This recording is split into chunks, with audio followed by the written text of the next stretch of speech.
Bat ద్వారా 7వ దశలో సుమారు 70 లక్షలు విలువ చేసే 330 మొబైల్ ఫోన్లను స్వాధీనం చేసుకుని సంబంధిత యజమానులకు అప్పగించినట్లు జిల్లా ఎస్పీ మణికంఠ చందోల్ తెలిపారు.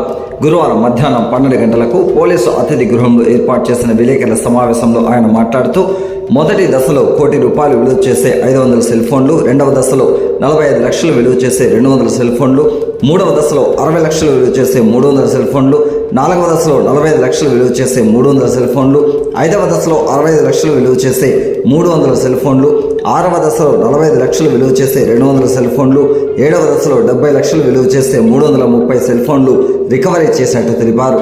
మొత్తం సుమారు ₹4,30,00,000 విలువ చేసే 2030 సెల్ ఫోన్లను రికవరీ చేసి బాధితులకు అప్పగించామన్నారు. అనంతరం బాధితులకు సెల్ ఫోన్లను అప్పగించారు. ఈ సందర్భంగా ఆయన మాట్లాడుతూ, ఎవరైనా సెల్ ఫోన్లు పోగొట్టుకుంటే చాటుబాటు ద్వారా ఫిర్యాదు చేయాలన్నారు.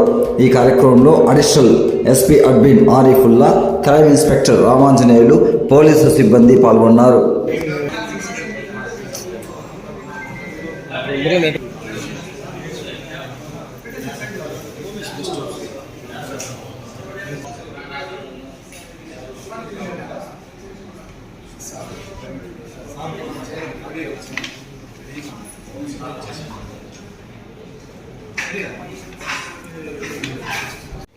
మొబైల్స్ రికవరీ చేయడం జరిగింది.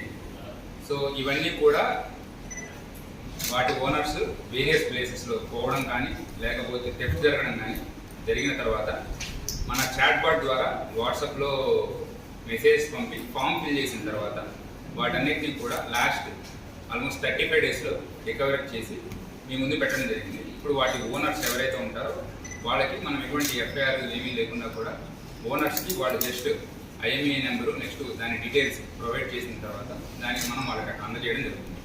ఇప్పటి వరకు ఇది 7 దశలో జరిగింది. టోటల్గా 2030 మొబైల్స్ రికవరీ చేయడం జరిగింది. వీటి వర్త్ టోటల్గా 4 crores వరకు ఉంది. ఈ 2030లో ఇది చివరిగా అంటే లేటెస్ట్ 7th ఫేజ్లో 330 మన మొబైల్స్ రికవరీ చేయడం జరిగింది. ఇది ఫర్దర్గా కంటిన్యూ అవుతుంది. ఇందు మూలంగా చెప్పేది ఏంటంటే, ఎవరికైనా సరే మొబైల్ కోల్పోయిన వెంటనే మన చాట్ బాట్ మన నెంబర్కి హాయ్ అని మెసేజ్ పంపిస్తే ఒక ఫామ్ వస్తుంది. ఆ గూగుల్ ఫామ్స్లో డీటెయిల్స్ ఫిల్ చేసినట్లయితే మేము వాటిని రెగ్యులర్గా ట్రాక్ చేస్తుంటాము. అండ్ వీటన్నిటిని కూడా రికవరీ చేసి వాటి ఒరిజినల్ ఓనర్స్కి రిస్టోర్ చేయడం జరుగుతుంది.